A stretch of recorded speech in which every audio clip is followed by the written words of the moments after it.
இப்பல்லாம் தமிழ்லேயும் 2 சீரியலை ஒன்றா சேர்த்து 1 மணி நேரமாக மகா சங்கமம் அப்படின்னு ஒளிபரப்புறதும் உண்டு. அதே மாதிரி வந்து பார்த்தீங்கன்னா, இந்த வாரம் விஜய் டிவியில் வந்து பார்த்தீங்கன்னா, நம்ம மகாநதி ஆகா கல்யாணம் இந்த 2 சீரியலையும் சேர்த்து 1 மணி நேர ஸ்பெஷலாக மகா சங்கமம் அப்படின்னு சொல்லிட்டு இந்த வாரம் இறுதியில் அப்படி இல்லைன்னா அடுத்த வாரம் ஆரம்பத்தில் வந்து பார்த்திங்கன்னா ஆரம்பிக்க போகிறாங்க. ஸோ இந்த கல்ச்சர் எங்கே இருந்து வந்தது அப்படின்னு பார்த்தீங்கன்னா, ஹிந்தி சீரியலில் இருந்து தாங்க தமிழுக்கும் வந்துச்சு. ஸோ முன்பெல்லாம் பார்க்கும் பொழுது ஹிந்தி சீரியலில் தான் இப்படி மகா சங்கமம் அப்படின்னு சொல்லி கொண்டு வந்துக்கிட்டு இருந்தாங்க.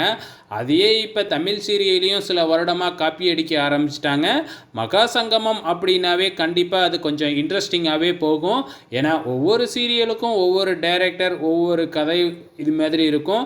ஆனால் மகா சங்கமம் அப்படிங்கிறது வந்து பார்த்திங்கன்னா 2 சீரியலும் சேர்த்து அதுக்கு தனியாக ஒரு கதை ஸ்கிரிப்ட் ரெடி பண்ணுவாங்க. ஸோ இந்த வாரம் எப்படி இருக்க போகுது அப்படிங்கிறத வெயிட் பண்ணி பார்க்கலாம்.